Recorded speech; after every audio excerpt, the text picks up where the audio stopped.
तृतीय स्कंद में विदुर जी की कथा। भगवान के प्रिय भक्त विदुर जी सिर्फ देते थे सत्य का साथ, लेकिन उस अधर्मी दुर्योधन के यहाँ, धृतराष्ट्र जी के यहाँ रहते, उनके यहाँ का भोजन खाते, उनके यहाँ का रहना सहना सब उनके यहाँ, और उनके यहाँ का भोजन खाते खाते दुर्योधन ने उसको अपने ही तरीके से चलाना प्रारंभ कर दिया। लेकिन दुर्योधन के यहाँ रहते जरूर विदुर जी, पर सत्य की बात करते। आज विदुर जी धृतराष्ट्र जी से कह रहे कि जो दुर्योधन है ना, वो बहुत अधर्म कर रहा है पांडवों के साथ, पांडवों के हक का, अधिकार का खा रहा है। ऐसी बात कहते हुए दुर्योधन ने सुन ली और विदुर जी को राज्य से निकाल दिया। पर विदुर जी कह रहे हैं, अगर अन्याय की बेल पर कभी अमृत का फल लगेगा तो मैं उसे खाऊंगा नहीं। आपके क्षेत्र में अन्याय हो रहा हो तो आप अन्याय के साथ मत खड़े होना, न्याय के साथ खड़े होना, क्योंकि अगर आपके न्याय के साथ खड़े होंगे तो भगवान भी आपका साथ देगा। दुर्योधन ने कहा, विदुर तुम्हें हो क्या गया, कैसी बात कर रहे हैं? बोले हाँ मैं ठीक कर रहा हूं। अगर एक नगर को छोड़ने से, एक राज्य को, नगर को छोड़ने से पूरा देश सुरक्षित रहता है तो मुझे उस नगर को छोड़ देना चाहिए। दुर्योधन बोला, मेरे राज्य से, मेरे कहने पर मंत्री बने, मेरे राज्य में रह रहे हो, मेरा नमक खा रहे हो, मेरा भोजन कर रहे हो और बजा रहे हो पांचों पांडवों की, जाओ राज्य से निकल जाओ। और राज्य से उनको निकाल दिया। विदुरानी कहते, कहाँ रहेंगे? विदुर जी का, जहाँ मैं रहूं वहां तुम रहना। विदुरानी को ले गए वन में कुटिया बनाकर, वहीं घास फूस की कुटिया बनाकर विदुरानी को रहना। और रूखा सूखा जैसा भी होता अपने पतिदेव को खिलाती, खुद खाती, लेकिन खिलाने से पहले ध्यान रखें उसमें भगवान का नाम, भगवान की याद जरूर हो। कई माताएं बहनें भोजन बनाती हैं तो किसकी याद में बनाती हैं? अरे जल्दी जल्दी भोजन बना लूं, पतिदेव के लिए बना, जल्दी जल्दी भोजन, 24 घंटे वही चलता रहता है। अरे जल्दी जल्दी पतिदेव के लिए नहीं, सबसे पहले जल्दी जल्दी ठाकुर जी के लिए भोग लगाना है, भूखे रह जाएंगे, जल्दी जल्दी बना दूं, जल्दी जल्दी। जो भगवान की याद में भोजन बनाते हैं उनका भोजन कभी खराब नहीं होता, स्वाद भर जाता है, प्रसाद बन जाता है, ठाकुर जी का भोग लग जाता है। तब हमारे पतिदेव खाते हैं तो उनकी बुद्धि भी शुद्ध हो जाती है। आजकल की माताएं तो उल्टी सुल्टी हो गई हैं, उल्टे सुल्टे दिमाग में ख्यालात लाती रहती हैं, भोजन बनाती रहती हैं, इसलिए पतिदेव के अंदर वैसे ही विचार आते हैं। हाँ? विदुरानी भगवान का भोग लगाती और अपने स्वामी को खिलाती, बड़े प्रसन्न हैं ग्रस्त जीवन में। एक दिन हस्तिनापुर में भगवान आए, हस्तिनापुर में संदेश लेकर आना, संधि कराना चाहते हैं दोनों पांचों पांडवों कौरवों के साथ।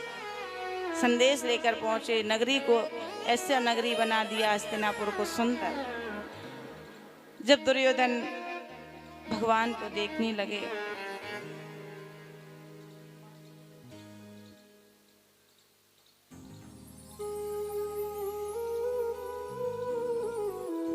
तो भगवान पहुंचे, भगवान का आदर किया, सत्कार किया, चरण धुलाए, चंदन टीका लगाया, माल्या पहनाई। फिर उसके पश्चात भगवान से कहा दुर्योधन ने, कृष्ण 56 प्रकार के भोग बनाए, खाओ, क्योंकि भगवान जानते हैं मेरे किसके हाथ का भोजन खाना चाहिए, किसके यहाँ खाना चाहिए। भगवान ने विचार किया, इतने मलिन बुद्धि वाला, जिसकी सोच इतनी खराब हो, भगवान ने उस भोजन को त्याग दिया, खाया नहीं। लेकिन जो भगवान का भक्त था विदुर, उसको इशारा दिया, मैं तेरे घर आ रहा हूँ।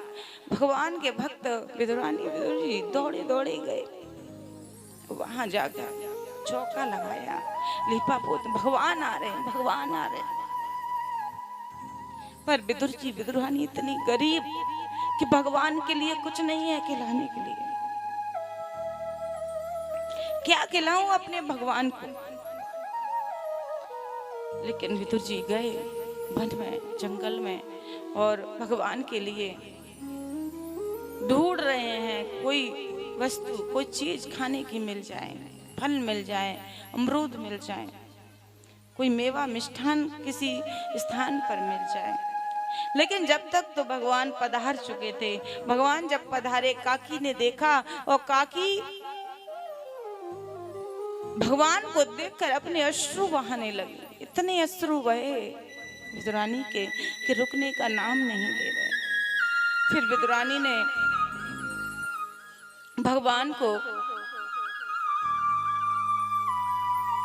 आसन पर बिठाया। हे प्रभु, आज वर्षों का इंतजार मेरा पूर्ण हुआ। आप मेरे घर आए, इससे मेरा कोई सौभाग्य नहीं हो सकता। कहो क्या खाओगे? भगवान ने कहा, काकी बहुत दिनों से भूखा हूं। भक्त के प्रेम में भगवान भी भाव विभोर हो जाता है। वो तुम्हारे 56 भोग नहीं खाना चाहता, वो तो बस तुमसे प्रेम करना चाहता। एक बार तो उससे प्रेम करिए, देखो कितना जीवन का आनंद मिलता है। काकी रसोई में गई, रसोई में देखा कुछ भी नहीं। देखा तो कुछ केले रखे हुए थे। उन केलों को लेकर आई और भाव में विभोर होकर इतना रोई, रोते रोते केले के छिलके भगवान को खिलाती गई।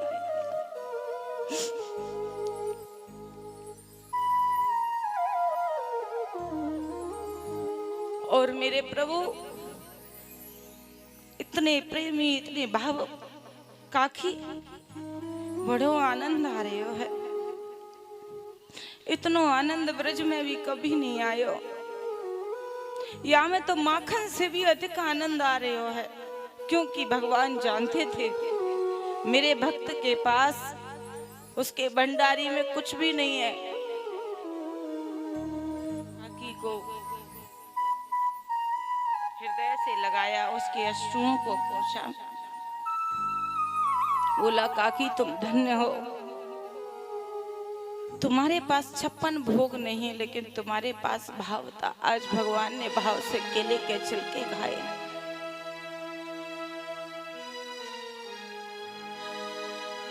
भाव का भूखा हूं मैं, भाव एक सार है, और भाव से भजता मुझे बस उसका बेड़ा पार है।